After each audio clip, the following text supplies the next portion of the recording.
in one of the biggest air offensives in Israel's history. The Israeli Air Force has wiped out everything that made the Syrian Arab Army a modern military.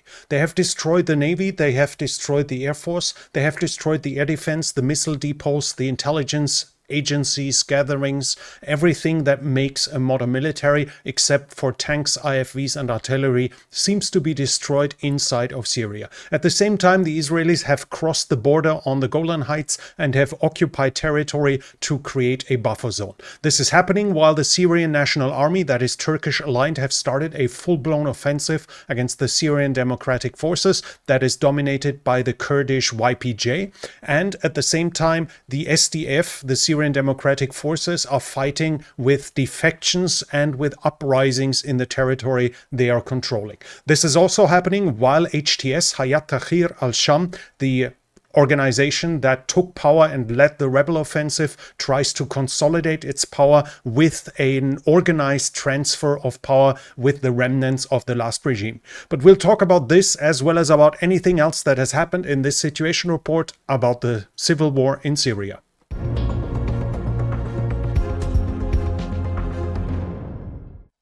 After just 11 days of fighting, the Assad regime has fallen after a full-blown rebel offensive. Assad, the former dictator, has fled to Moscow, while the remnants of his regime have started to negotiate the capitulation and the transfer of power.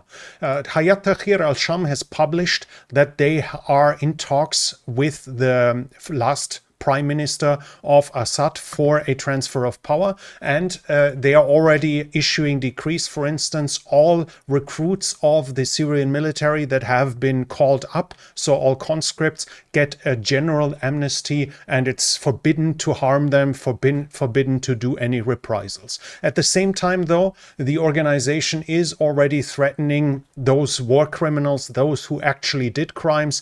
They will prosecute them, they will punish them, and they will look for them. So those who tortured, those who murdered the war criminals will be punished.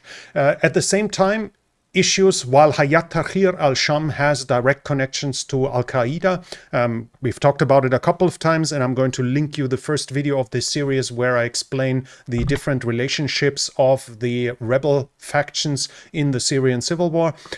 While they have direct connections to Al-Qaeda, and thus obviously the fear is big that they would introduce some kind of Taliban government. At least for now, they give lip service to something else. Here we have the Al-Watan newspaper saying that the General Command has strictly forbidden to interfere with women's dress or impose any request related to their clothing or appearance, including requests for modesty. We affirm that personal freedom is guaranteed to everyone and that respect for the rights of individuals is the basis for building a civilized nation. This is being repeated by other outlets out of Syria, but at the same time I have to say that I did not find it in any of the publications of Hayat Tahrir al-Sham, of the General Directorate, so this is not being published, so it could theoretically be fake news, even though it's widely spread around. In the end, we'll have to see how it's done anyways, because while this sounds nice, obviously,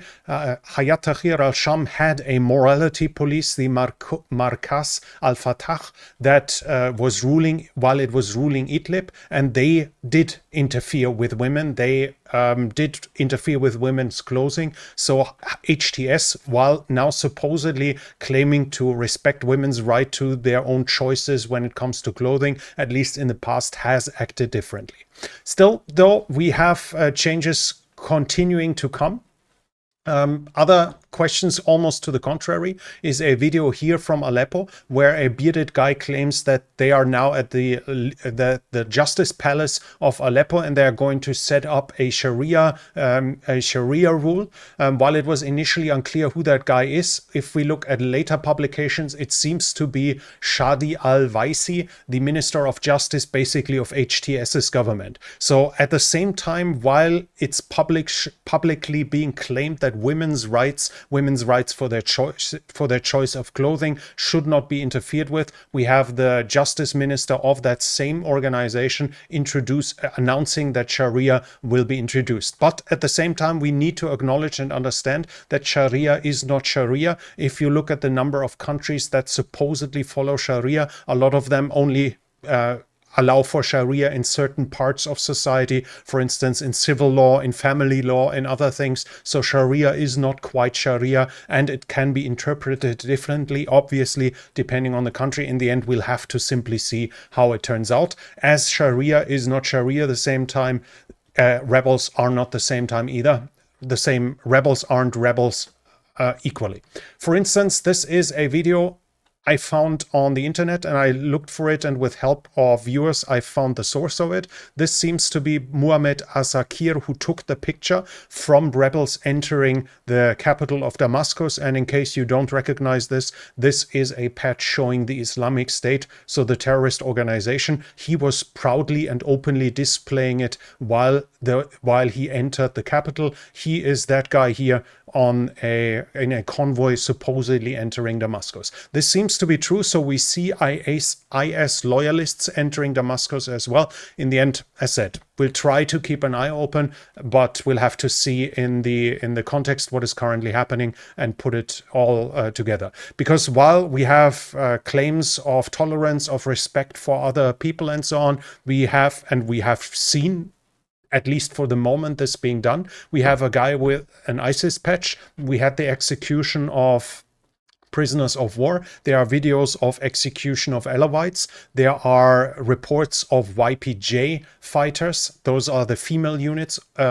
They have been abducted and moved away by the SNA. We have mistreatment of prisoners of war. We have plundering through the rebels coming from the south, showing how fractured all of this is. Even if HTS is following it, HTS isn't the only organization that has done the operations against the government. Other rebel factions have done that as well, have participated, and they obviously have their different understanding of how it has to be done and how the public has to be treated, which laws to implement, etc.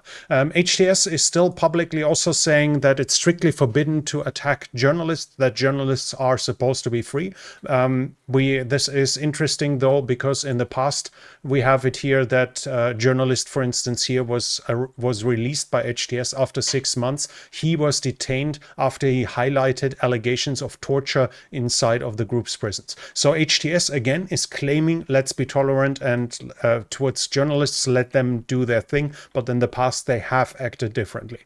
In Setnaya, the infamous prison of the government, so far there were no underground areas to be found, where initially the claims was of tens of thousands of prisoners, or up to 100,000 prisoners might be there at that point. It seems increasingly that this was wishful thinking by the relatives of the 100,000 Syrians that have disappeared under the government of Bashar al-Assad in the civil war, that they basically hope they must be imprisoned somewhere to hope for them still to be alive, while they have found mountains of corpses and, for instance, pictures that are reminding us of the concentration camps, of the extermination camps, mounds of shoes, for instance, discarded shoes.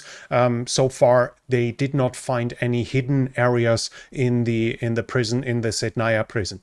At the same time, videos from there showed horrible scenes. I've shown it to you in the last pictures, and one of the things that needed to be highlighted was not just that small kid that was running around, but also that the camera from the women's area showed a mattress leaning against the wall. Here, we all can guess what that was used for.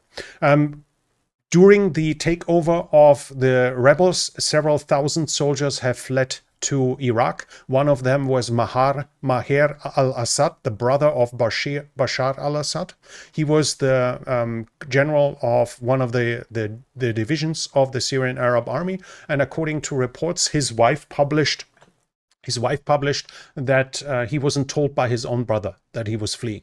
So he was surprised by his own brother of him abandoning the government. And as we can see, his wife has already raised the new Syrian flag, by the way, the same as the singer of that famous God Syria Assad song. He also already on Instagram has switched over to green, white and black flag as well.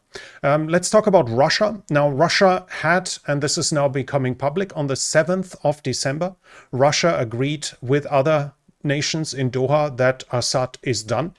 Part of the agreement seems to have been, and that's interesting, safeguarding Russia's military bases. Now, this is unclear as of now if this means that the bases are to remain under Russia's control, or if this is just meaning until Russia can evacuate it to make sure that they are not being overrun by the rebels. But it seems to be that it's, at least for the moment, those bases are safe. Russia still has asked Turkey for aid to evacuate them. And in newest reports, we see videos of Russian military convoys leaving for the coast in the past few days after they have received guarantees of safe passage through rebel-held area. They are withdrawing from their bases further to the east. The withdrawal to the east obviously has led to something, and there is now new information that a Russian Baltic fleet Ropucha class landing ship has left the Baltic Sea, likely on its way to Syria to take on heavy equipment and to evacuate it here. At the same time, the Russian Navy has not left the area. They just left the port of Tartus and are waiting at sea for what to come. So apparently for what the negotiations will lead to. As of now, we are not clear how this will play on. A new front has opened up in the civil war. Here, the SDF, the Syrian Democratic Forces, those are basically the YPG. They are here facing protests of Arabs in an area they have occupied. So far, if we can see here, this yellow area is the area that is controlled by the SDF. And in many cases, some of the areas are just recently captured a couple of days ago when the government troops were withdrawing, but others were captured, for instance, against the Islamic State. There, the SDF captured Raqqa, the former capital of the Islamic State. And in this context, they didn't face too much problems with the local population, even though there have been uprisings too, simply because it was the choice between the SDF and the government of Bashar al-Assad, and there the SDF was seen as the smaller of two evils. Now, with Assad no longer being gone, the SDF no longer being needed to defend against him, to make sure that he can't take over, the uprisings are starting, protests are starting. We have that from various places, that the local Arab population wants the SDF to leave. In some cases, the SDF had tried to suppress those protests. According to reports, several civilians have died in the attempts to suppress it. Right now, there are claims that the SDF has handed over some territory, probably to HTS in the east, close to Deir ez-Zor. To which degree it was forced, like this is sounding that basically they expulsed them, but there's no report about fighting in this region. But at the same time, we have here, this is Abu al-Harith Shuyati. He is the head of the Deir ez-Zor military council. This is one of the Arab allies of the SDF, and he has announced his defection towards the probably the SNA or HTS. So basically, Arab allies are currently leaving the SDF, and they are turning more and more to go back to their Kurdish mostly or Kurdish only roots. I think they have Assyrians in them as well, but the majority of their fighters was always Kurdish, and right now they are losing their Arab allies that had allied with them against the Islamic State and against the government. The SNA is using the whole upheaval for a full-blown offensive against the SDF. They have already reconquered Manjib up here. The offensive was successful, but videos emerged in this event where SDF fighters that were wounded and in hospital are found by SNA fighters, so by the pro-Turkish militias. They are being questioned and then being executed while unarmed, while in their prison beds from close proximity, directly standing in front of them. So SNA is continuing to do war crimes. We've seen it before as well, but as said in the past, the SDF are not the white sheep and angels either. But if you want to know more about SDF, about the human rights abuses by all the parties, you can easily find them. Just use the acronyms and check, for instance, just the Wikipedia articles, and you find a lot about them as well. There's also more and more videos now showing the capture of women being done by the SNA. We have that here. Here is an example of women being arrested, apparently slightly wounded by the SNA here. They have captured them. In the past, we've already seen videos of them being carried away, and we have more and more pictures like this. This here, for instance, is supposedly showing female police that is being treated as prisoners of war and carried away. There's a video that it was spread around here of one of the SNA fighters carrying the women away while being armed and treating them, that's the accusation, treating them like trophies. The SNA has by now, as videos show, reached the Euphrates, so all of Manjib is lost, despite the claims by the Kurds in the past of a difference. So Manjib is definitely lost to the SDF as of now, and right now heavy air attacks by the Turkish Air Force have started against the installations of the SDF up here, especially in Kobani and around it. There are claims that a full-blown offensive has started there as well, apparently to some degree with participation of the Turkish armed forces. I cannot confirm though whether ground forces are involved in like tanks are rolling up and infantry, or if it's just the Turkish artillery. Before, there were claims that there was some kind of agreement between the Turkish government and the SDF that they would evacuate everything west of the Euphrates, but apparently that was not enough for the Turkish government if the air attacks are continuing, or we'll have to see how that continues to play out. And on another part, something is happening. Israel has not just entered the country and created a buffer zone that is shown here, and they have captured the biggest mountain of Syria that gives them into a 40-kilometer distance from the Syrian capital, basically in artillery range, especially as the mountain is 2,800 meters high. They've also extended the buffer zone further and occupied further area. Now the claims are they are up to 20 kilometers away from the capital Damascus, the Israeli armed forces. They have not just taken territory though, they have basically wiped out everything that made the Syrian Arab armies a modern air force, a modern armed forces. They have destroyed the air force completely. Apparently nothing that can fly is in existence anymore. We see here engine parts lying around. This is showing the damage of an airfield, a hardened airfield shelter. You see how it was punched through here. Here we have images of airfield fragments, and you see the roof damaged every single time. Helicopters lying burnt in front of it. Here we have a Panzer air defense system also being destroyed. The air defense is being destroyed. The missile depots are being destroyed. They are basically doing a wholesale. The Israelis did in one of the biggest air offensives in their history. They destroyed everything apart from tanks, artillery, and IFVs that they could find in massive attacks, and this is what's left of the Syrian Navy. Those were old OSA 2-class missile boats, completely obsolete. I think they're from the 60s or something, but they still existed. They still had anti-ship missiles, and Israel clearly wanted to make sure they're not falling into the hands of any of the rebel groups here. The attacks have basically wiped out everything that made the modern Syrian military, but obviously they weren't without losses. Several civilian casualties are already being reported. They should have been, or according to reports, they were mostly without casualties, but only mostly. They have definitely already killed some civilians as well. At least that's what the Syrians are saying. To come to a summary for the developments now, we have the creation of a government in Damascus.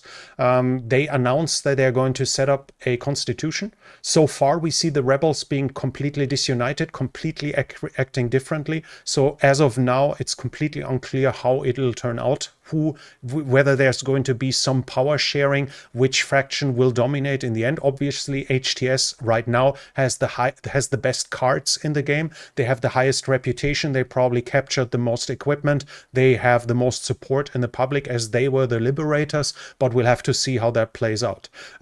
For now, we can just wait and see, because we see massively different active behavior by the different rebel factions. Some commit war crimes, others are highly disciplined, some do plunder. For instance, Damascus was plundered by the rebels that started the uprising in the south. The plundering stopped immediately as soon as HTS arrived. We see that there is not one rebel group. They are acting very differently. And we'll have to see how that turns out. SNA and SDF are effectively at full-blown war.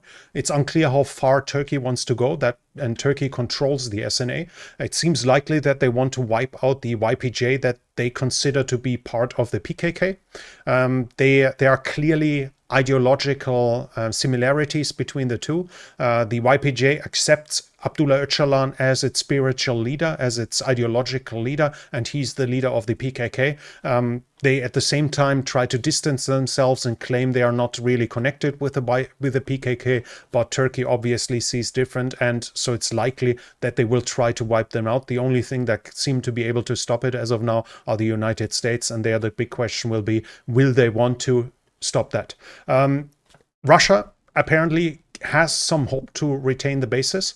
There are some claims like this. They already are in contact with the new rebels. They immediately accepted the new government as legitimate. But we'll have to see how realistic it is that they will accept a permanent Russian presence in the area. Israel, on the other hand, makes sure that nothing can go wrong with the weaponry. They rather destroy it than leave it to some faction that could do some nonsense with it. We have to understand there's modern weaponry. There were chemical weapons likely still available, obviously in the hand of a terrorist organization, manpads, ballistic missiles, air defense systems, or even jets with cruise missiles, things like this could all be a problem. We shouldn't forget that the airport in Tel Aviv, the planes basically fly over the West Jordan area, over the West Bank here. So terrorists with manpads here could potentially shoot down civilian airliners. This is apparently the politics of the Israelis right now, to simply wipe out everything that could be a problem. This is obviously a bad thing that could appear like a bad thing. Had they done that a week earlier, the rebels would have cheered the Israelis, because at that point it was still the government military, and if they had taken it out and thus enable the rebels would have probably cheered them on and thanked Israel for its service. But Israel waited until the government had fallen and is now destroying the military potential basically of the new government while also invading it at the same time. But we have to understand, when we see that criticism, before the government still had control over its ballistic missiles, for instance, and could have done revenge attacks with Tochka, with Scud missiles onto Israel itself, maybe even loaded with chemical weapons. And that's a good argument why Israel waited until there's no one left to start those missiles against itself. Nevertheless, this will likely harm the relationship between the both countries for quite some time. But on the other hand, this is only relevant if we believe that there would have been the potential for a good connection between the two. If we would have believed that HTS, that the rebels suddenly like Israel or are willing to make peace with it, and in the end we need to understand that Al-Qaeda was the spiritual basis for HTS, and how likely is even a more moderate Al-Qaeda version, how likely is it to make peace with Israel? So while it looks like a bad decision, Israel at least is apparently convinced that this is the right decision. Better no risk at this point, while obviously they must be fully aware that this will clearly harm potential future relationships between the two. Taking no risk here is still the thing they chose. But that was it for today. So we see still massive upheaval and everything but decided in Syria. Neither what happens to the SDF nor who's going to run the government. And obviously, how long will Israel stay in its new positions in Syria? I see pro-Israeli accounts already explaining how Mount Hermon would be so important for Israeli radar stations, acting like Israel is going to stay there forever and they can build radar stations there. This will obviously cause additional problems if Israel increases its occupation of Syria, of the territory. The Golan Heights are annexed by Israel. This is accepted by the United States, but as far as I know, those are the only two nations that do not consider the Golan Heights as occupied Syrian territory. This is just for semantics. But the extension of the Israeli control here will obviously cause future problems. Tell me in the comment section, what do you think? What would have been the right choice? But that was it for today. Please give the video a thumbs up if it was helpful for you and if you found it interesting. That really helps with the algorithm. And if you're new here, I would like to invite you to subscribe to the channel and hit the bell icon so don't miss future videos. This channel is only possible because of the support of viewers like you. If you like to support the channel, you can do so by the means in the description. But that's it from me for now. Thank you for watching and I'll be back.